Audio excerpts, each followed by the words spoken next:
Sempat terjebak di antara beberapa mobil yang mengepung, Jin Zhao yang memang ahli dalam menyetir tetap berusaha tenang. Ia memutar setir dengan cepat, menghindari tabrakan dari kiri dan kanan, namun jumlah mobil yang mengejar semakin banyak. Melihat situasi semakin berbahaya, Jin Zhao meminta bantuan Jiang Mu. Sejak kecil, Mu memang sudah dilatih pengetahuan dasar tentang mobil oleh ayah mereka, mulai dari membaca arah jalan hingga memahami kondisi mesin dan kecepatan. Mu dengan cepat mengamati jalan di depan, memperhatikan rambu, tikungan, dan celah sempit di antara gang-gang kecil. Ia memberi arahan pada Jin Zhao, menunjukkan jalan alternatif yang jarang dilewati. Mobil mereka melaju kencang, berbelok tajam, dan berkali-kali hampir terserempet kendaraan lain. Aksi kejar-kejaran itu berlangsung cukup lama, membuat Mu beberapa kali menahan napas ketakutan. Hingga akhirnya, Mu menemukan sebuah jalan pintas sempit yang langsung memotong ke jalur lain. Mobil-mobil di belakang tertinggal satu persatu, hingga suara mesin mereka tak terdengar lagi. Jin Zhao akhirnya berhasil lolos dari kepungan. Namun kebebasan itu tak berlangsung lama. Tak lama kemudian, beberapa mobil lain kembali mengejar. Kali ini Jin Zhao semakin serius, memperlihatkan kemampuannya layaknya pembalap profesional. Ia menekan gas tanpa ragu, menikung dengan presisi, dan mengendalikan mobil dengan sangat stabil.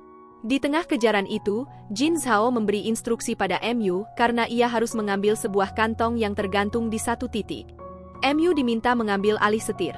Meski gugup, Mu menuruti instruksi kakaknya. Dengan fokus penuh, ia menjaga kecepatan dan arah mobil, sementara Jin Zhao membuka pintu dan berhasil meraih kantong itu tepat waktu. Setelah barang berhasil didapat, Jin Zhao tersenyum puas.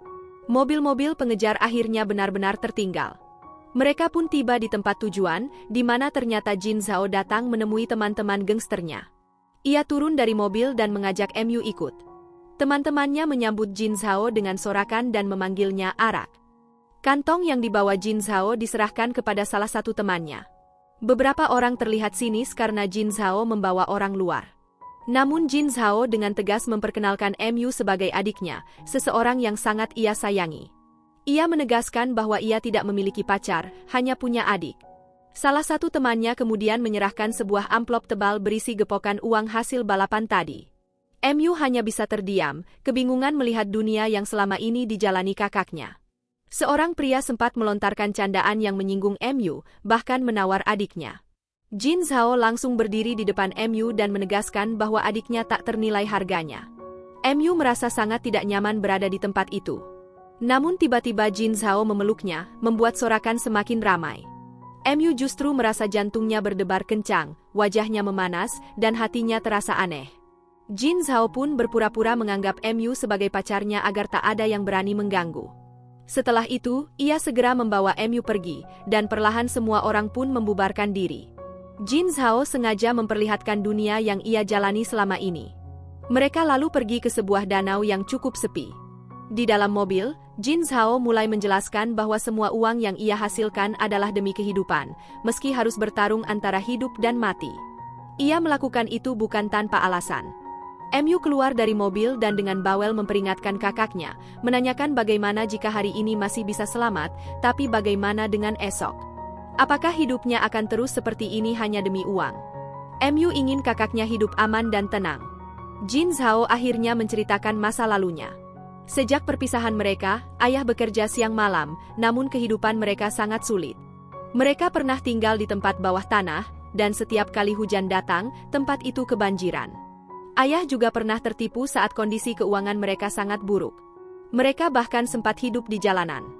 Hingga akhirnya ayah menjadi koki restoran dan menikah dengan ibu tirinya sekarang. Meski begitu, penghasilan mereka hanya cukup untuk membayar sewa ruko. Saat Jin Zhao masih sekolah, mereka tak mampu membayar biaya ujian sehingga ia tidak bisa mengikuti ujian kelulusan. Mu tersadar bahwa selama ini ia salah menganggap uang tidak penting. Apalagi adik tiri mereka, Jin Xin, memiliki penyakit jantung dan harus terus berobat. Sebagai seorang pria, Jin Zhao merasa ia tidak bisa diam saja. Demi keluarganya, ia rela menempuh jalan berbahaya, bahkan mempertaruhkan nyawa. Jin Zhao juga menjelaskan bahwa ia tak berhak lagi mengurus Mu karena mereka sudah berbeda marga. Mu langsung memahami alasan mengapa ayah dan Jin Zhao tidak pernah menemui ibunya lagi. Mereka pergi tanpa membawa harta apapun, meninggalkan luka dan kesulitan yang dalam. MU kembali diseret masuk ke mobil ketika Jin Zhao menerima sebuah telepon. Di dalam mobil, MU masih ngambek. Ia menolak pulang kecuali Jin Zhao berjanji. Saat ditanya janji apa, MU meminta kakaknya mencari pekerjaan yang lebih baik dan aman. Jin Zhao memilih diam. MU akhirnya mengalah dan mengajak Jin Zhao pulang ke rumah masa kecil mereka di Nanjing agar tidak berpisah lagi dan hidup lebih stabil. Namun Jin Zhao tetap tak bisa mengabulkan permintaan itu. MU tertidur di dalam mobil. Saat terbangun, ia melihat kakaknya berdiri sendiri di bibir pantai, melamun. Jin Zhao memberitahu bahwa ibu MU menelpon dan akan menjemputnya untuk pulang.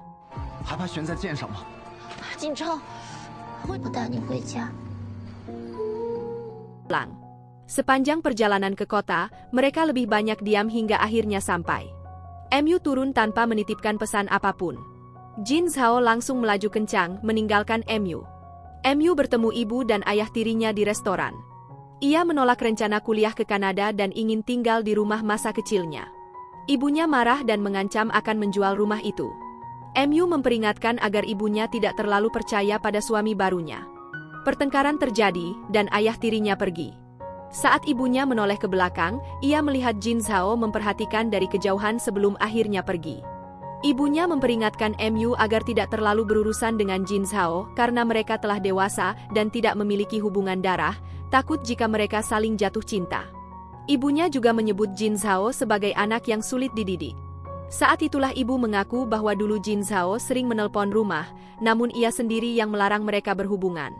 MU baru sadar bahwa selama ini bukan suratnya yang tak dibalas, melainkan ibunya yang menjauhkan mereka. MU kembali ke rumah dengan perasaan campur aduk. Ia bingung harus bertahan di Thailand atau ikut penerbangan sore bersama ibunya. Saat melemparkan beberapa anak panah di kamar Jin Zhao, sebuah kotak terbuka dan memperlihatkan banyak surat yang selama ini disimpan Jin Zhao. MU membaca setiap surat penuh kenangan, rasa sayang, dan kerinduan. Surat-surat itu memang sudah usang, namun perasaan di dalamnya tetap utuh. Di setiap surat, Jin Zhao juga menggambar wajah MU, membuktikan bahwa selama ini mereka saling merindukan satu sama lain. Selain dikenal sebagai seseorang yang hobi balapan, Jin Zhao ternyata juga memiliki bengkel sendiri. Bengkel itu menjadi tempatnya bekerja sekaligus bertahan hidup. Sementara itu, ibu Jiang MU yang sudah lama menunggu di bandara akhirnya menyerah karena MU tak kunjung datang dan memutuskan untuk pergi lebih dulu. Jiang MU memang sengaja tidak ikut. Ia memilih tinggal bersama ayahnya dan tetap di Thailand. Jiang MU berdiam diri cukup lama di kamar Jin Zhao. Tak lama kemudian, adik tirinya masuk ke kamar dan melihat Jiang MU dalam keadaan menangis. Anak kecil itu mendekat dan bertanya di mana Jin Zhao berada. Dengan polos, ia kemudian menyebutkan sebuah alamat dan mengatakan bahwa kakaknya biasanya berada di sana. Malam itu juga, Jiang MU pergi mengikuti alamat yang diberikan. Saat tiba, ia baru menyadari bahwa tempat itu adalah bengkel milik Jin Zhao. Bengkel tersebut cukup besar, dengan beberapa mobil yang sedang diperbaiki dan suara alat-alat yang masih terdengar meski sudah larut. Jiang MU berdiri agak jauh, memperhatikan suasana yang asing baginya. Tak lama kemudian, Jin Zhao muncul dari dalam bengkel. Ia langsung menyadari kehadiran adiknya. Jin Zhao menghampiri Jiang MU dan bertanya mengapa ia tidak pergi padahal sudah diantar ke kota. Jiang MU tidak menjawab pertanyaan itu. Ia justru tersenyum kecil sambil mengucapkan, "Selamat ulang tahun, Zhao Zhao." Jin Zhao terdiam. Hari itu ternyata adalah ulang tahun mereka berdua. Jiang MU teringat masa kecil mereka. Saat perayaan ulang tahunnya dulu, ibu pernah bertanya kepada Zhao kecil kapan ulang tahunnya. Karena Zhao adalah anak angkat, mereka tidak pernah tahu tanggal lahirnya. Akhirnya ayah memutuskan menetapkan hari ulang tahun mereka sama. Saat itu ayah berkata bahwa kakak dan adik ini tidak akan pernah berpisah. Kenangan itu kembali membuat Jin Zhao terdiam cukup lama. Untuk mengalihkan suasana, Jin Zhao mengajak Jiang MU pergi makan sebagai perayaan kecil mereka. Ia bercanda agar Jiang MU berhenti menangis, menyebutnya seperti burung kenari yang terlalu berisik. Jiang MU malah menyalahkan Jin Zhao karena tidak pernah menjelaskan banyak hal dan membiarkannya salah paham selama ini. Jin Zhao memilih tidak memperpanjang pembicaraan. Ia membawa Jiang MU ke toko kue dan membeli sebuah kue kecil. Jin Zhao menyalakan lilin dan menyuruh Jiang MU membuat permohonan. Ia sendiri tidak terlalu peduli pada ulang tahunnya, karena baginya hari itu hanya berarti hari Jiang Mu lahir ke dunia. Jiang Mu berdoa dengan suara lantang. Permohonan pertamanya adalah agar mereka segera mengetahui tanggal lahir Jin Zhao yang sebenarnya. Jin Zhao tercengang mendengarnya. Permohonan kedua hanya ia ucapkan dalam hati, berharap ia bisa terus merayakan ulang tahun bersama Jin Zhao dan tidak pernah berpisah lagi. Setelah itu, ia meniup lilin. Mereka memakan kue bersama. Jiang Mu ingin minum arak meski sedikit ragu, namun Jin Zhao berkata ia akan menjaganya. Mereka bersulang sambil saling mengucapkan selamat ulang tahun. Tak lama kemudian, Jiang Mu mulai mabuk dan mengeluarkan isi hatinya tanpa sadar. Jin Zhao bertanya apa yang sebenarnya dirasakan Jiang Mu setelah tahu bahwa mereka bukan saudara kandung. Jiang Mu menjawab dengan melantur, merasa dirinya kini seperti gelandangan. Ibunya pergi, ayah tak peduli, dan kakaknya terasa menjauh. Jin Zhao menanggapinya dengan ekspresi tengil, berusaha menutupi kegelisahannya. Karena sudah larut malam, Jin Zhao mengajak Jiang Mu pulang. Namun Jiang Mu menolak. Ia beralasan tidak punya kunci cadangan, ditambah hujan turun, dan ia masih ingin bersama kakaknya. Ia bahkan berpura-pura kehilangan kesadaran karena mabuk. Tak lama kemudian, Jiang Mu tiba-tiba merasakan sakit perut hebat. Ia sadar bahwa itu adalah haid pertamanya. Jin Zhao terlihat panik dan khawatir, namun ia cepat tanggap. Ia segera pergi ke supermarket dan membeli banyak pembalut. Di kasir, penjaga iseng memasukkan kondom ke dalam belanjaannya, membuat Jin Zhao canggung namun tak sempat memprotes. Sesampainya kembali, Jin Zhao menyerahkan belanjaan dan menyuruh Jiang Mu segera berganti pakaian. Tanpa sengaja, Jin Zhao sempat gagal fokus melihat tubuh adiknya yang terbuka, membuatnya buru-buru memalingkan wajah. Setelah itu, Jiang Mu berbaring di tempat tidur.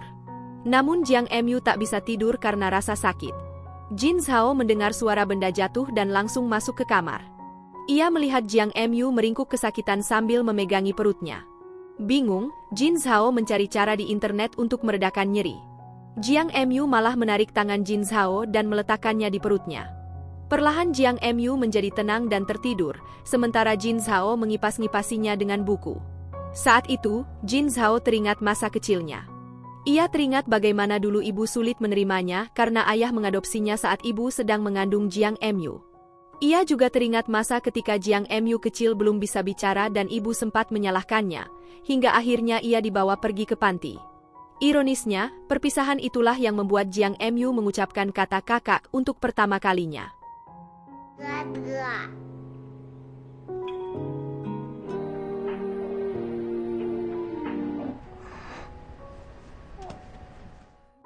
Pagi hari tiba. Jin Zhao sedang memasak sarapan ketika para pegawainya mulai berdatangan. Ia menyuruh mereka pelan-pelan dan melarang masuk. Para pegawai heran dengan sikap bos mereka. Tak lama kemudian, salah satu rekan berteriak pelan, mengingatkan yang lain untuk diam karena ada seseorang di kamar Jin Zhao. Mereka mulai berspekulasi, namun yakin itu bukan Wan Qiang karena Jin Zhao tak mungkin bersikap selembut itu. Tak lama kemudian, Jiang Mu bangun dan keluar. Ia melihat para pegawai kesulitan memperbaiki sebuah mobil. Dengan sedikit pengetahuan mesin yang ia miliki, Jiang Mu membantu memperbaikinya hingga mobil itu bisa menyala. Para pegawai terkejut melihat seorang perempuan di bengkel. Jiang Mu memperkenalkan dirinya sebagai adik Jin Zhao. Jin Zhao segera muncul dan refleks melindungi Jiang Mu, menutupinya karena pakaiannya terlalu pendek. Ia langsung membawa Jiang Mu pergi dan memarahinya karena berpakaian sembarangan. Jin Zhao kemudian menyiapkan nasi goreng untuk sarapan. Jiang Mu mengganggunya dari belakang, membuat Jin Zhao tertawa kecil meski berusaha bersikap tegas. Saat makan, Jiang Mu kembali manja. Ia bahkan memisahkan wortel dari makanannya, lalu dengan sengaja memakannya kembali meski tidak suka. Para pegawai memperhatikan betapa dinginnya Jin Zhao berubah menjadi sangat perhatian ketika bersama adiknya. Di tempat lain, Lin Sui, bos Jin Zhao, sedang memburu pemilik mobil hitam yang berani mengalahkannya dalam balapan. Ia ingin tahu siapa orang di balik kemudi mobil hitam itu, yang mengemudi dengan begitu lihai dan berani menantangnya.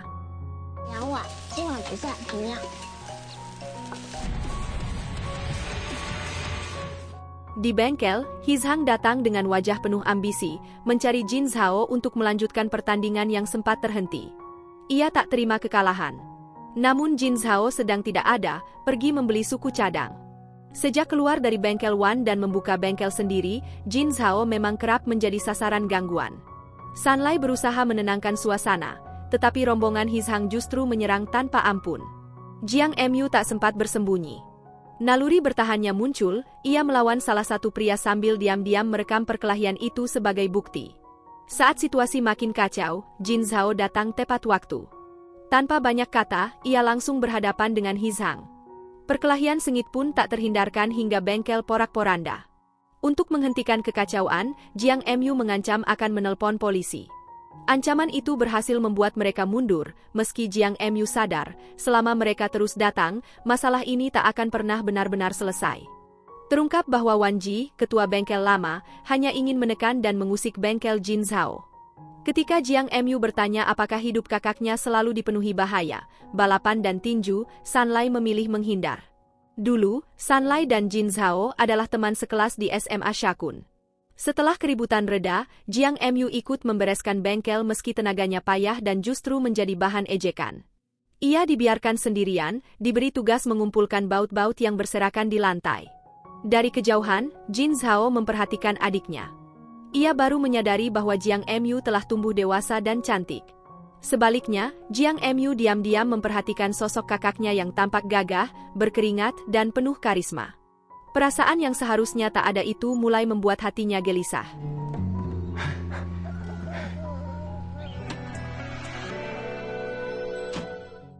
Di tempat lain, Lin Sui melanjutkan pencariannya terhadap mobil balap misterius. Kecurigaannya membawanya ke bengkel Jin Zhao. Ia disambut Sanlai, yang heran ada orang asing mencari mobil balap. Meski warna mobil berbeda, Lin Sui mengenali spesifikasinya. Sanlai mengaku mobil itu miliknya dan dengan cepat memberikan kartu nama agar Lin Sui pergi tanpa banyak tanya. Lin Sui pun pergi, tak menyadari mobil itu sebenarnya milik Jin Zhao. Sanlai menceritakan kejadian ini, namun Jin Zhao tetap tenang, seolah sudah terbiasa hidup dalam bayang-bayang risiko. Tak lama kemudian, Jin Zhao mengajak Sanlai mencoba mobil balap modifikasinya. Mereka melakukan tes jalan, Jin Zhao mengemudi dengan penuh percaya diri, menunjukkan teknik yang nyaris sempurna. Ia menantang Sanlai untuk mencoba. Meski berkali-kali gagal dan masih kaku, Sanlai tetap berusaha. Drift demi drift membuatnya ketagihan, sementara jalanan berubah seperti arena balap liar di tangan Jin Zhao. Sementara itu, Jiang Mu bertemu kembali dengan temannya yang pernah satu sekolah dengan Jin Zhao. Rasa penasarannya membawanya ke SMA Shakun. Di sana, ia melihat foto Jin Zhao terpampang di papan informasi lama. Hatinya bertanya-tanya, apa yang sebenarnya terjadi hingga kakaknya harus berhenti sekolah dan menempuh jalan hidup sekeras ini. Jiang Mu melihat Jin Zhao merokok dan langsung melarangnya dengan kesal. Ia menendang kaleng bensin agar kakaknya berhenti. Ia mempertanyakan mengapa Jin Zhao tak lagi selembut dulu. Dengan nada usil, ia memanggilnya Jin Zhao, bukan kakak. Saat Sanlai datang dan bersiap balapan, Jiang Mu tak sengaja melihat kondom di barang belanjaan Jin Zhao. Pikirannya langsung kacau. Ia menjauh, membuat Jin Zhao heran dengan perubahan sikap adiknya yang begitu cepat. Jiang Mu berusaha meyakinkan diri bahwa Jin Zhao sudah dewasa, namun bayangan tubuh kakaknya yang berotot dengan perut roti sobeknya yang menggairahkan, ditambah basah oleh keringat terus mengganggu pikirannya. Yang tergoda dengan badan kekar kakaknya sendiri. Di sisi lain, Jin Zhao bertemu seseorang di sebuah bar. Percakapan mereka singkat namun penuh makna. Untuk memancing seseorang muncul, Jin Zhao harus memenangkan sebuah lomba balapan. Entah apa tujuan Jin Zhao sebenarnya.